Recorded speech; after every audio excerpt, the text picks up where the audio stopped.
let's talk a little bit about networking.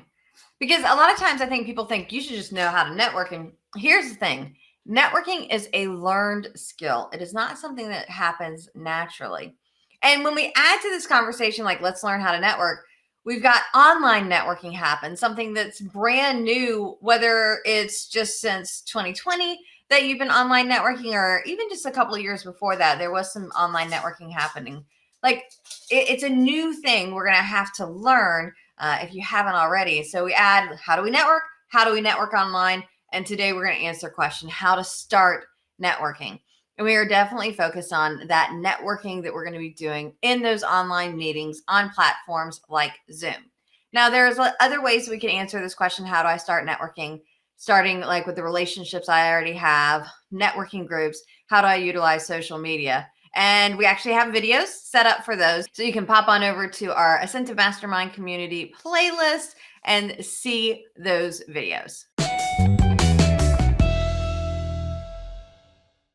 And in this video, we're going to have 5 conversations around this idea of how to start networking. First, we're going to talk about where to network. Then we're going to talk about setting a goal when networking, how to make the most, how to be when you're in that networking event.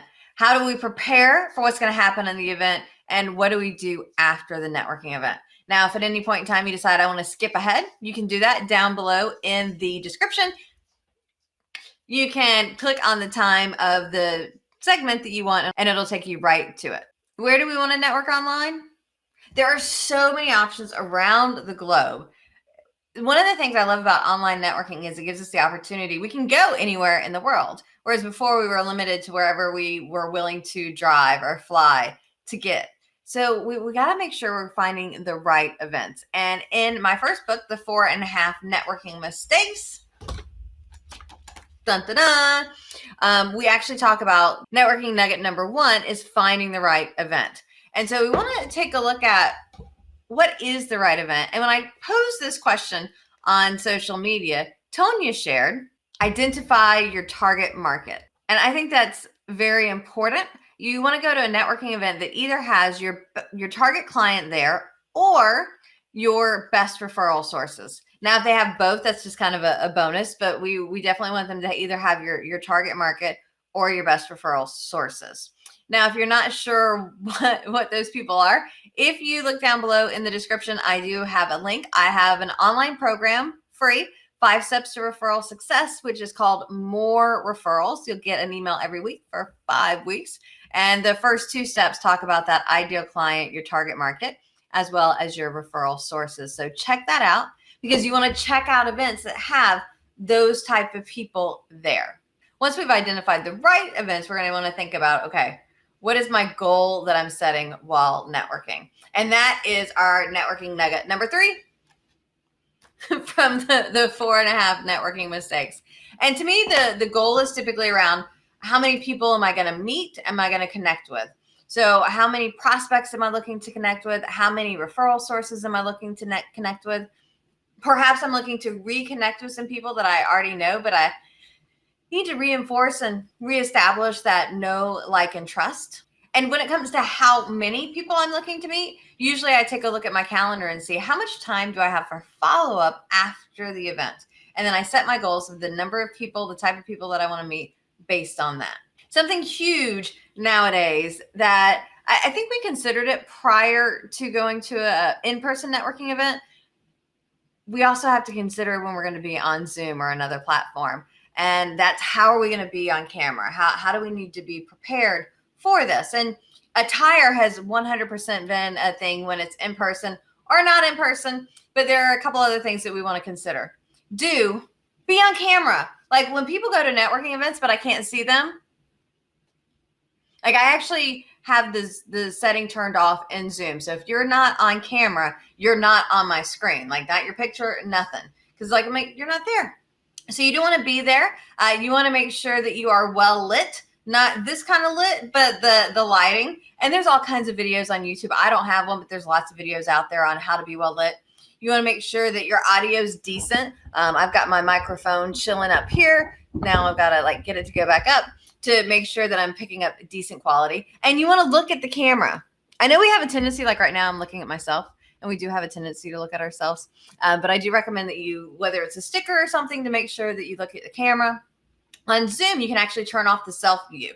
And when you hide the self view, it doesn't turn off your camera, but it does turn off to where you can't see your camera. And that's actually a pretty good tip on if you're dealing with Zoom fatigue, because I don't know what it is about the human psyche. It just is what it is. We like to look at ourselves. So instead of the camera, we want to look at ourselves and what we're doing. And that actually tires us out. So if you're on back-to-back Zoom meetings, it may be good for you to turn off that self view so you can concentrate on the person or the people in front of you. A couple other things to make sure you do is you want to think about, what does your background look like? It's funny, yesterday I was on a meeting, and the guy, you could see his desk, and it was just piled with papers. The background with the closet was open. A slew of stuff was coming out. And like in that, oh, that wasn't very good. In that, yeah, that was better. Little split second of when I'm seeing his background, I'm making decisions on him and passing judgment on him because he's got it was just a mess. Then he proceeded to take 2 phone calls in our meeting. That's in like a 5-minute time. So just, think about the background. Can we eliminate distractions? So I know some people have like TVs behind them or kids or fans. And what can we do to eliminate distractions? I know a lot of people love the virtual backgrounds because it hides what's behind them. But okay. Most of the time, the virtual backgrounds aren't as good because they change the coloration of you. They're not tight here. You try to hold something up, you're not going to be able to see it. So just give to some consideration. I understand for some of you, the virtual background is better than nothing. And also, I recommend examining what the camera angle is. I laugh as I see people, and it's like, let me look up your nose for the next hour of this meeting. And I get not everybody can be on a camera, but if you are going to be on an electronic device or on a tablet, set it up so that it's not moving back and forth. Like, this is a professional meeting. Can we treat it as such? Can we act like professionals? That being said, we want to make sure that the camera's on our don't slides. I think we've already covered that. We want to make sure we eliminate the distractions. We want to make sure don't come underdressed. I have seen some people that were meticulous in what they wore to a networking event in person, like all done up, hair, makeup, apparel, and like they show up to the Zoom meetings in their ponytail, no makeup, sweats. And I get that there's a time and a place. So I'm in a book club that is peer kind of, it's more of a peer group versus I run a book club. The book club I run, I feel like it's something that I'm doing, so it's professional, and I come in professional attire. The peer book club meeting with, your social folks, that's a different story. So I don't think that's as necessary to have the work attire, but just to be conscious. And lastly, please don't Zoom me when you're driving.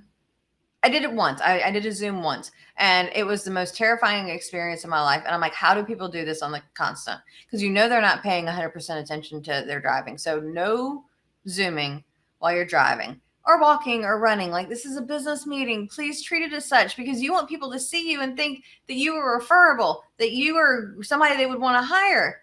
How you show up at the meeting makes a difference. Now, before we move on to how to be prepared for the networking event, what to do after the networking event to make the most of all this networking, I do want to say thank you to our Asentiv Mastermind communities. Each month we have several communities meeting, and the goal is to have that support surrounding you, somebody to bounce ideas off of, brainstorm with.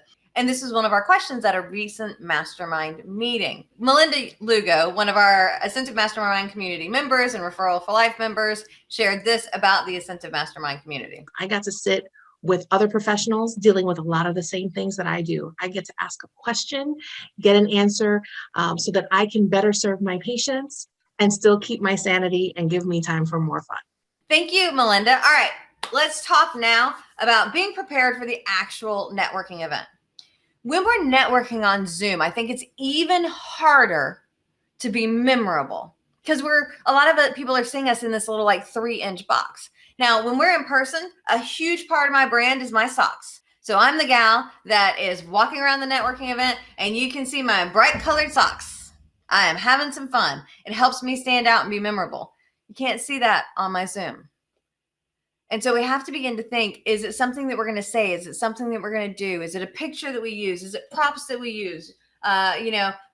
at least for the nerdy people, they connect because they're like, oh, look, it's Baby Yoda or Grogu there. And so we have to think, how do we be memorable? And yes, we do want to give, if you've got like 30 seconds or a minute to give your spiel, that needs to be powerful. However, what else are we going to do? So is it that you could write notes and like hold up the sheets of paper and have people read, so you're not actually using your mouth, they're reading it? Is it the props that you use?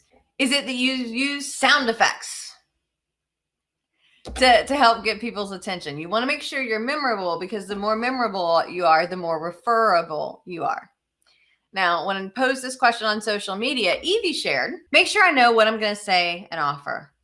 How will you introduce yourself?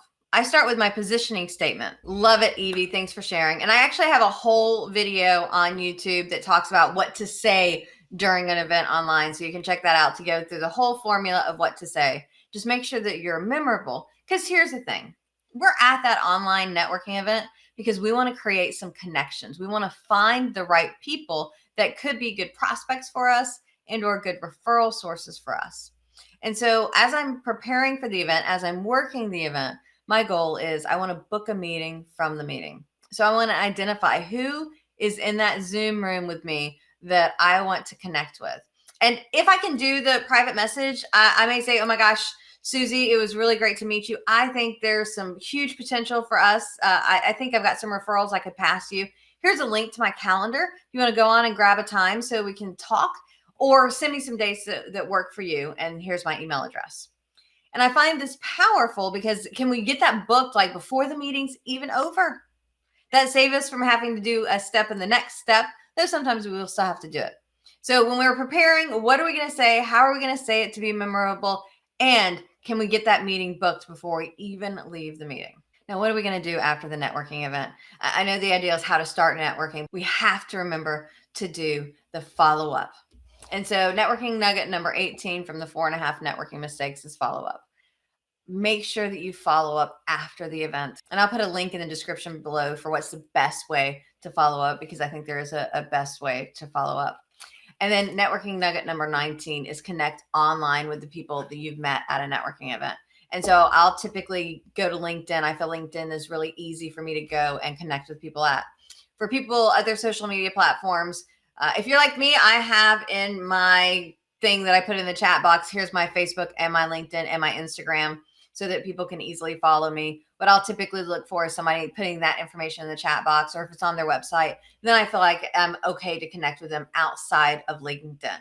Not everybody uses Facebook and Instagram and TikTok and Pinterest and all of that for business purposes. So it just makes life easier that way. Hopefully now you have a pretty clear picture of, okay, what do I need to do to start networking those online networking events? Do me a favor in the chat box below. Did I miss anything? Do you have a tip for networking those online networking events? And while you're down there, do me a favor and like this video and subscribe to the page to get notifications of other videos we have coming out, helping you make money, save time, and have fun with referrals and networking.